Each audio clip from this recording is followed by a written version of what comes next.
Have you ever watched someone slowly disappear while standing right in front of you? They're still there, still replying once in a while, still going to work, still smiling when they have to, but something has changed.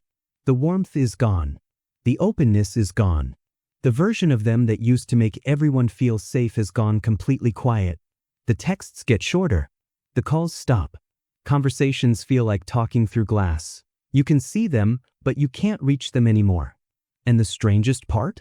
They don't seem broken. They don't seem angry. They don't seem lost. They seem at peace. That's the part that unsettles people most. Because when someone who once gave everything suddenly needs nothing, it forces everyone around them to ask questions they don't want to answer.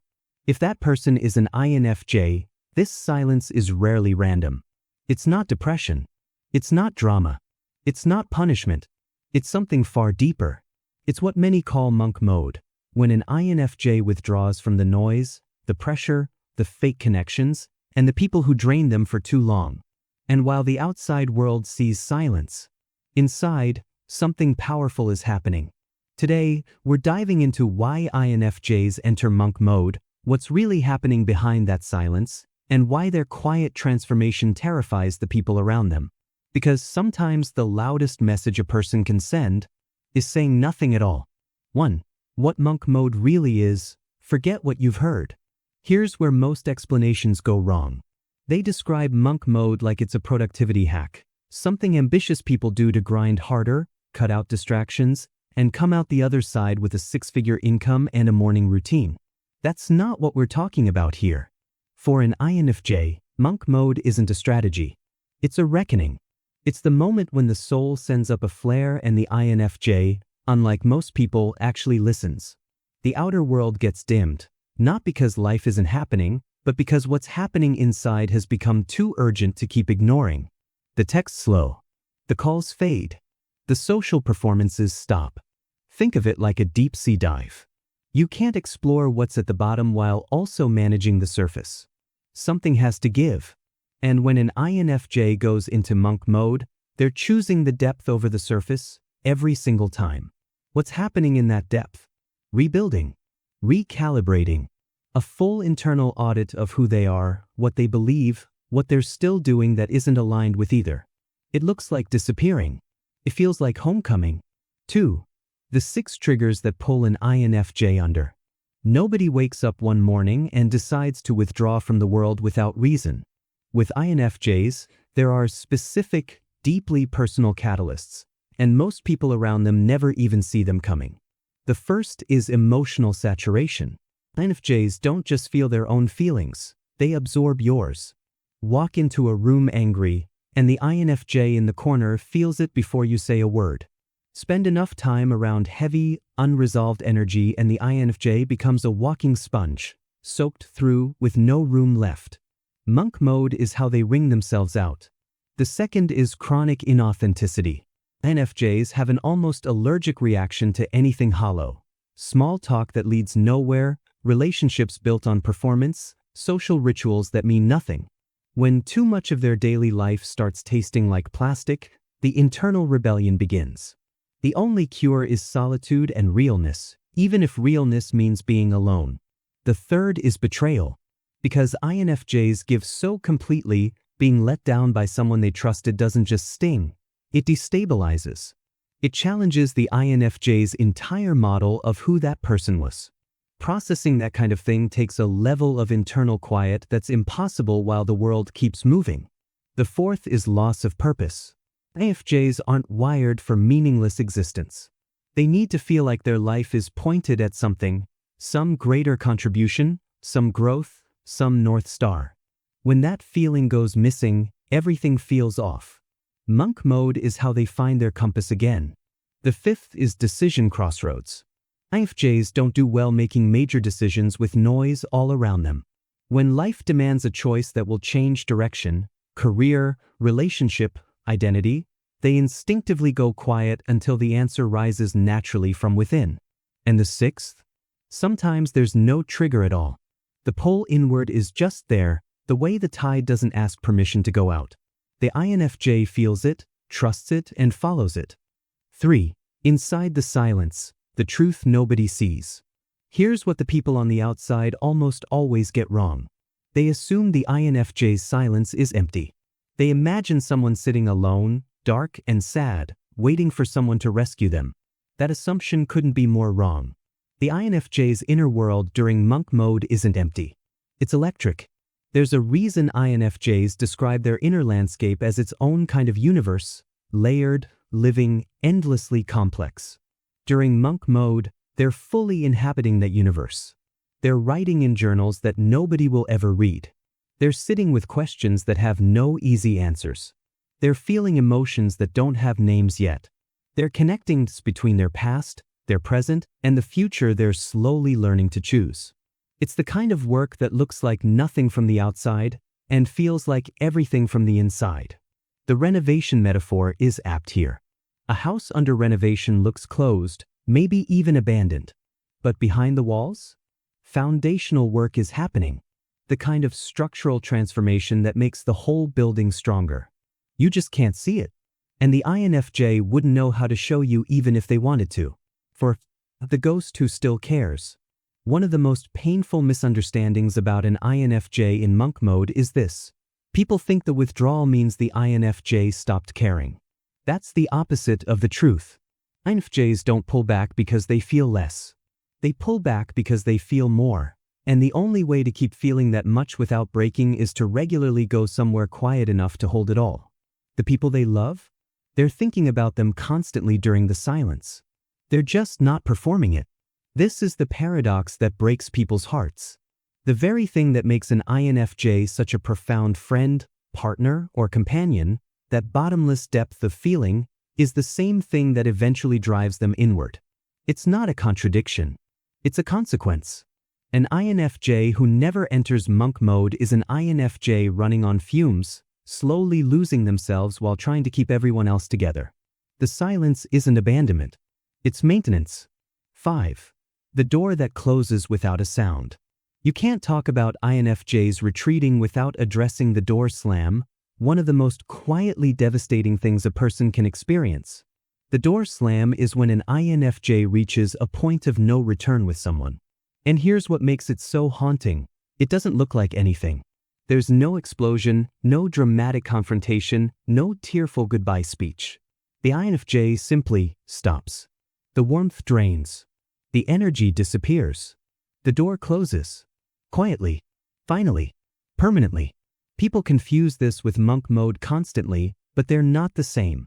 Monk mode is a temporary retreat inward, space for restoration. The door slam is a permanent closing of a specific chapter. Both are silent. Both are deliberate. But one is about healing, and the other is about protection. What makes the door slam so uniquely unsettling isn't the ending. It's the absence of drama around the ending. Most people need a fight to mark a goodbye. They need noise to give the ending weight. INFJs don't. And somehow, that calm finality is more devastating than any argument could be. Because it tells you, this isn't heat. This is a decision. 6. Why the quiet terrifies people, the real psychology. Now we get to the heart of it. We've talked about what INFJs do and why they do it, but why does it scare people so much? Let's be completely honest here. The discomfort isn't just about missing someone. It runs deeper than that. When an INFJ goes quiet, they remove something people didn't even realize they were depending on. INFJs are, by nature, emotional caregivers. They're the ones who check in unprompted, who say the right thing at the right moment, who hold space with an almost supernatural ease. People lean on that, sometimes without admitting it, sometimes without even noticing it. And when it vanishes, there's suddenly a gap that feels enormous. But there's another layer, and this one's harder to look at. When someone deliberately steps away from the noise and seems okay in the silence, it forces the question in everyone watching. Could I do that? Could I sit alone with myself, no distractions, no performances, no external validation, and be all right? For a lot of people, the honest answer is terrifying. So instead of sitting with that question, they project the discomfort outward.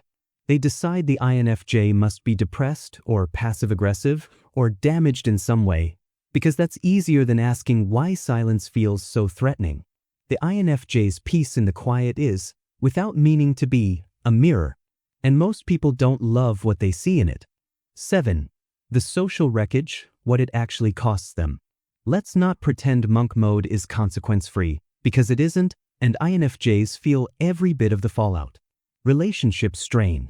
People who don't understand what's happening fill the silence with their own fears, and those fears become stories. They're pulling away. They don't care anymore. They've changed.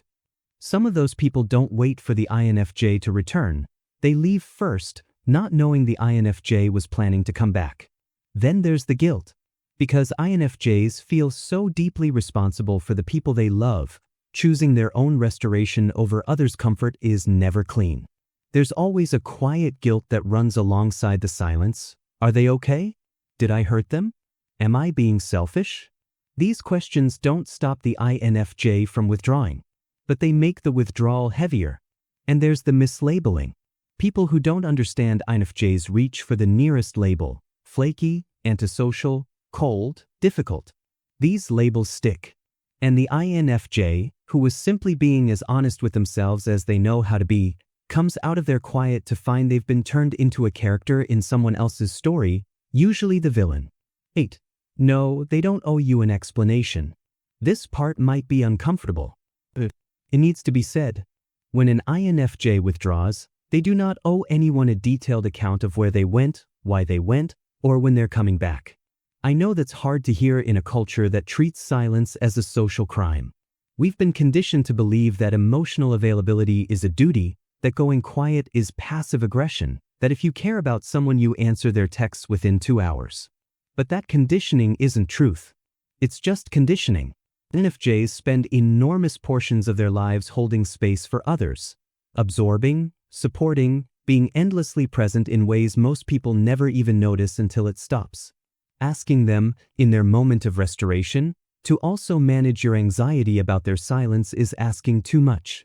The discomfort you feel when an INFJ goes quiet? That's yours to handle. That discomfort is an invitation to examine why another person's independence feels threatening, to practice sitting with uncertainty, to maybe extend a fraction of the grace that the INFJ has quietly extended to you for years. 9. The ones who wait and what they get. Here's the part of the story that doesn't get told enough. What happens to the people who actually wait? Not the ones who panic.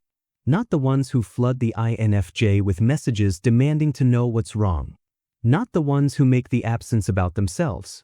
The ones who simply say, with a text or a quiet act of presence, "I see you. No rush. I'm here." Those people get something rare. They get to see an INFJ come back. And when an INFJ returns from monk mode, they return different.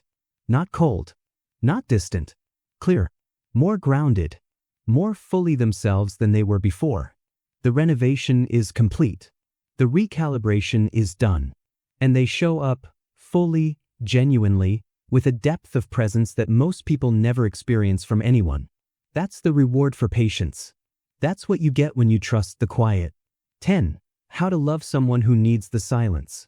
If there's an INFJ in your life and you've recognized them in every word of this script, here's what they actually need from you, not what makes you feel better, but what genuinely helps them. Don't chase. A single, low-pressure message, "No rush, just wanted you to know I'm thinking of you," is worth 100 anxious follow-ups. It says everything without demanding anything. Don't diagnose. They're not broken. They're not in crisis. Don't show up with a rescue plan for something that isn't a disaster. Don't fill the silence with assumptions. The story you're writing in your head about why they're quiet is almost certainly wrong, and sending it to them as an accusation will do real damage. Do trust the process. Do give them the room they're not asking you for, just taking. Do let their return be a soft landing instead of a reckoning. And if you want one practical thing to hold on to, just keep showing up without conditions. That's it. Quiet, consistent, no strings presence. For an INFJ, that's not small. That's everything. 11. If you're the INFJ reading this part of the script is just for you. You don't need to apologize for your silence. You don't need to preemptively explain your need to go inward, manage other people's feelings about it, or shrink the full magnitude of your inner life to make it easier to carry. You have been doing the hard, invisible work of understanding yourself in a world that mostly frowns on stillness, and that matters. Your depth is not too much. Your sensitivity is not a defect. Your need to disappear into your own mind and come back rebuilt isn't something to be ashamed of. It's one of the most profoundly honest things about you. The people worth keeping are the ones who don't require you to perform your healing. They're the ones who see the closed curtains and trust, without needing to be told, that something important is happening inside. Those people are out there, and you deserve every single one of them. 12.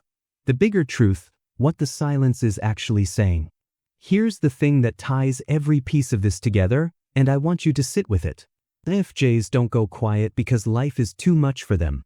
They go quiet because they take life too seriously to coast through it numb. The silence isn't a symptom of weakness. It's evidence of someone who refuses to be unconscious about their own existence. Most people run from stillness their whole lives. They fill every quiet moment with noise, every empty hour with content, every uncomfortable feeling with distraction.